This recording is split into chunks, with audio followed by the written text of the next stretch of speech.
Well, warm welcome. Great to see you all. I'll briefly introduce myself. My name is Sophie Konsky, and I'm the Manager of Engagement for Prime, and I'm really pleased to bring you this short segment and recap of the Prime World Tour Research Paper Development Program that Prime has been running for the past now almost 3 years.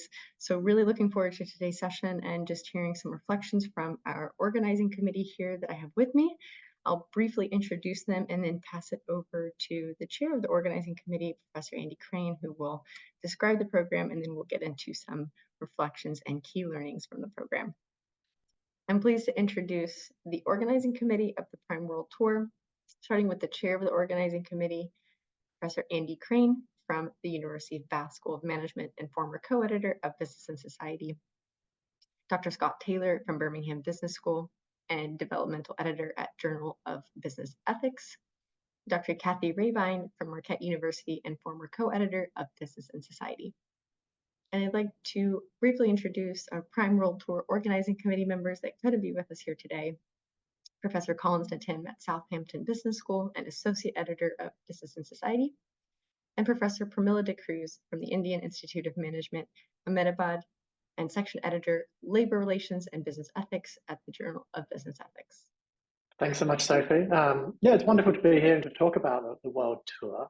As you said, we launched it a few years ago now in 2022, and it's been running for over the last 3 years, so 2022, 2023, and now finished in 2024. And the whole point was to kind of help early and mid-career scholars bring their research to publication in the area of business and society through a whole series of developmental and mentor-focused workshops in the Prime Regional Chapters.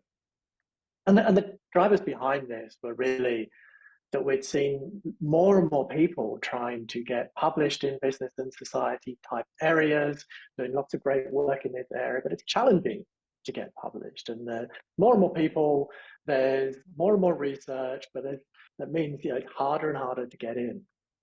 And also, we wanted to kind of open up the kind of possibility for more voices from research from different parts of the world to make sure that these kind of voices get represented in English language speaking journals and to open up our whole field to different perspectives. And it was a kind of initiative that we brought together as a partnership between Prime and between two journals, Business and Society and the Journal of Business Ethics, both of which are very kind of progressive journals in the area of business and society that both were also looking to kind of expand their perspective, bring a range of voices into their pages. And both Kathy and Scott can talk a little bit about those journals as we go through. How it generally worked was each of the chapters would kind of put things together with our kind of support and help. But the main focus was always direct mentorship, advice on people's work in progress from a whole bunch of mentors that we drew on from across the world to give people advice on their research in progress. And, we held 11 workshops across different chapters. I think we pretty much got every continent. We had North America, South America, we had Southeast Asia, we had South Asia, we had Australia and New Zealand, we had Europe, including Western Europe and Eastern Europe. It was fantastic. We had Africa. We really got a very wide range of different people involved in the program. We had more than 200 papers that were given feedback during this process. Over 400 participants, 70 plus mentors. It was a massive kind of moving feast that went around the world. But it was really fantastic to bring it all to fruition. And now, as we finally come to closure, so yeah, it's been really fantastic initiative. So wonderful and equally exciting from our side to watch from the global level. And we, of course, supported facilitating with the chapters, the workshops, but you all really did the heavy lifting. So again, really appreciate your contributions and want to hear a little bit more about your experiences, kind of your key takeaways, your challenges that you experienced. And really just the highlights of the workshops in this program, because we had such great feedback from the chapters, but really want to know what really what the landscape looked like, what you learned from this process. So Could you speak a little bit more to the kind of representation that you saw in the authors and the papers that you received? Where were they coming from, and what was kind of striking compared to other similar workshops maybe that you ran? And happy to Scott, do you start. want to jump in first? Yeah, go for it. Sure. Thank you, Andy. And I so from the experiences that I had, and I was mostly working in sort of Europe, a little bit initially in the Brazil workshop, which I think we were all involved in because it was the first one, and we wanted to make sure that it went really well, and we were all working in more or less the same way before we split up to go around the world in different directions. The thing that I was surprised about from the very beginning, I think, with these workshops was that we aimed the workshops at early mid-career, as Andrew said, but there were always, people around about my age involved as well, who were also still trying to publish their research and still running into, similar kinds of barriers that early mid-career researchers run into. So I think we didn't exclude those people. We sort of adapted it a little bit on the way through with the workshops to make sure that they still felt included. I think the second aspect of the sort of representation for me that was very striking was that we saw papers at all stages and ages as well. Some papers which were, that I read that were like an extended abstract, and some papers that had been already submitted to two high-level journals and been worked through those processes a couple of times. So very, very well-developed papers. So that's my main sort of memory. Kathy, I don't know if you had a different experience or different memories. I think mine were very similar too. So I would say that especially in the North American chapter, we saw that range of papers from all levels. And so that was interesting. I think the other two workshops that I worked with more closely was Latin America and the African workshop. And I would say those were probably people earlier in their career that were submitting work. And again, all different levels. I would say more early developmental writers. So I think the workshops were very important for kind of just providing basic writing, advice, and as well as journal advice and things like that. But more scholars that were early in their career or doctoral students. Yeah. Great. Thank you for sharing. Anything else you want to add to Andy on your experiences and maybe the workshops that you were a part of? Well, I think one of the nice things that I kind of noticed about this whole process was just how much research is being done in so many different places in this area. It's just really heartening in many ways to see so many people doing such interesting work in so many different parts of the globe, and it's growing all the time. You can really see this kind of escalation as well. So I think that was one key factor, and the other one on the other side was just how willing our mentors were to support everybody. Nearly everyone you asked would say yes, or I'd like to if I can do the date. And we had so many people got involved in taking the time out of their working day to help others to progress their research in a very kind of supportive, very open, very developmental way. And that was so great to see, I would say.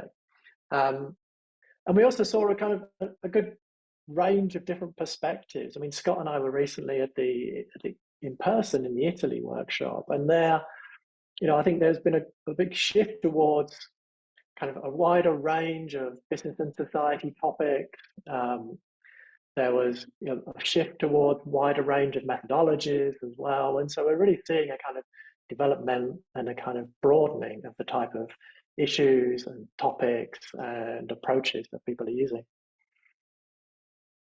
Yeah, absolutely. It was really interesting just speaking more to the scale and We talked about the representation around the world, and really, yeah, just the sheer scale of, working, for example, in India and getting, hundreds of paper submissions, but then also working with smaller chapters, and really the diversity that really comes with that. So it's been a really impressive and interesting journey also from our perspective.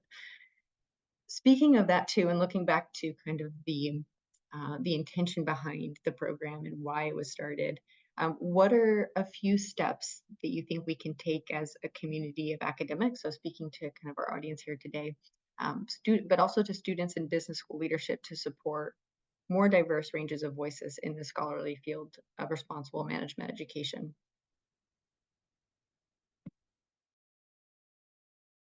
Kathy, do you want to start as well?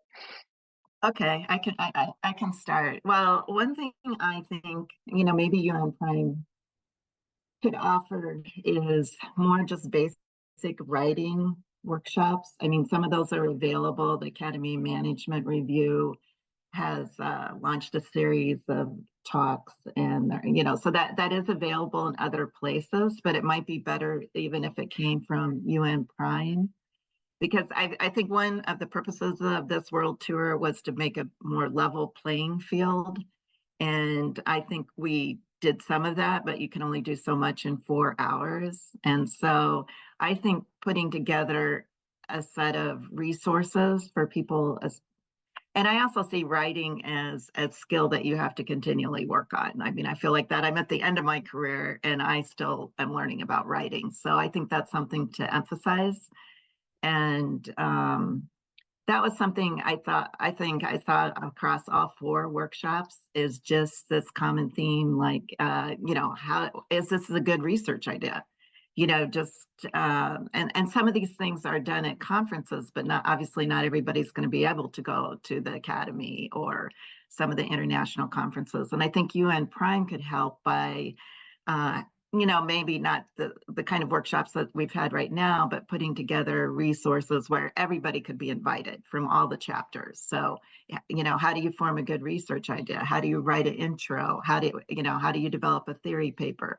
And I think that could be very helpful in moving forward. And I guess the other thing too that Andy mentioned was that I found fascinating is that there's so much research going on that is focusing on the geographic areas that should be heard and should be included in journals. So I think it's important to get this work published. There are so many people that had great ideas and insights. So I think I want to read that work. That's the next frontier of business and society research. So I feel like we need to help them get to that next step, the authors.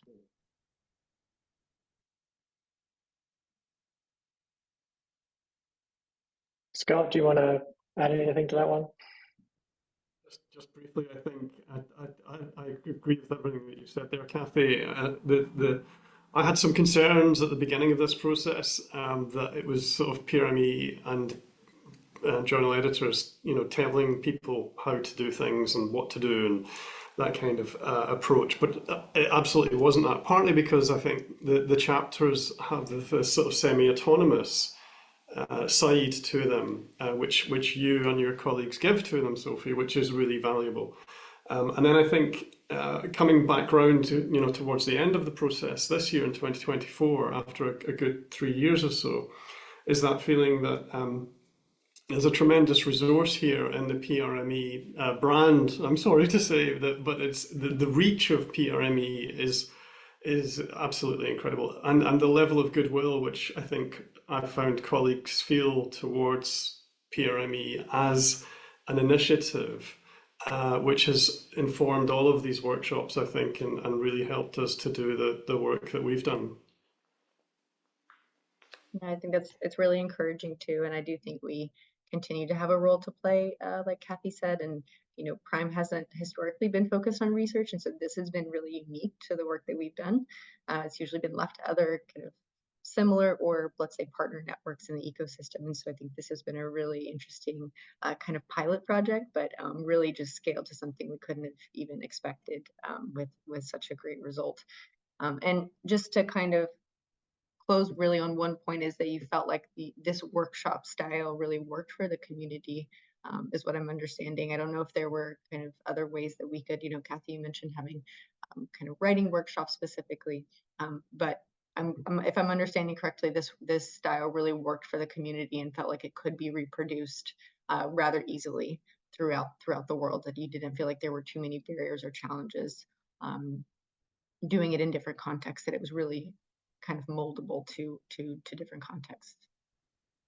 Well, I think.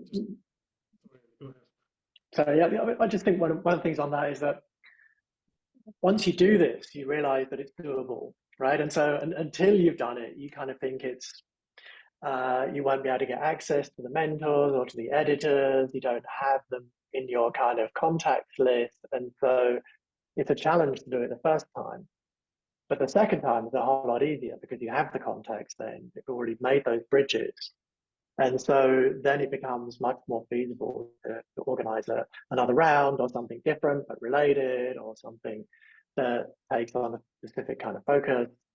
And we've seen lots of encouraging kind of developments across some of the chapters already organizing their second kind of paper development workshop as a result of the world tour. We've seen that in France and Benelux. The ASEAN Plus group is doing one this year. When we're talking to Italy, they're planning on doing another one next year. So it's really encouraging to see this kind of creating a kind of impetus to carry on with this. And it's really about handing over this set of resources and contacts that people can then make use of themselves. And, what we don't want to do is to say, these are our contacts and we're keeping them. It's about sharing and making sure that people can make use of this going forward. Yeah, absolutely. Maybe on one last note, if you could just share in a few words only, as working as editors, being mentors in this process, what is one of the most, maybe you can list two, but really the most impactful learning for you throughout this process that you can share that would really help or inspire other really early career scholars as they prepare for publication? They can also speak to other people that you've of course worked with in these workshops, but really just kind of that one key learning that you felt like was most impactful in this journey. Shall I start with one? I mean, it kind of got briefly raised a bit by Kathy before, but I think one of the crucial things that came up for me was there's this kind of myth, I think, out there. So if you don't have American data or if you don't have UK data, you're not going to get published in the top tier journal. But what many of the editors said back to us, what many of the mentors were relating to our participants was, no, that's not true. I mean, your context, wherever you are, is the interesting context because you know about it. It's fascinating stuff going on that we don't know about. If you can make use of that context and use it to provide new insight, particularly new theoretical, conceptual insight into business and society kind of research, you've got a gold mine there. And so it's about not feeling constrained by where you are and the kind of work that you do or the things that happen around you, but to feel enabled and empowered by that, because those are fantastic resources to use. Yeah, maybe Scott, Kathy, you have anything to add? Your learnings? I think that is the biggest takeaway. I mean, I think, and I also think, I guess the other thing that was important to me was the people that I got to work with and putting these workshops together to get to know people in Latin America, in Brazil, in Africa, even in North America too. I mean, that journey was important too, in terms of their passion and how they saw this unfolding, and especially with the African chapter. I think I was blown away by the research panel and the editorial panel too. As such a key part of this, of scholars from Africa talking about their obstacles and how to get published and don't get discouraged. And so I think it's like a voice of hope through this whole process, and so that was a big takeaway for me. Great. Well, thank you for sharing. I just want to thank you all again so much for being part of this process and really taking us through this really wonderful and, again, like I said, really a unique program to Prime. I think it was really appreciated by the chapters and definitely us at Prime Global. So I want to thank you, Kathy, Scott, Andy, and of course our colleagues Pramila and Collins, who couldn't be with us here today, for your work on this and for reflecting with us today. Thank you so much.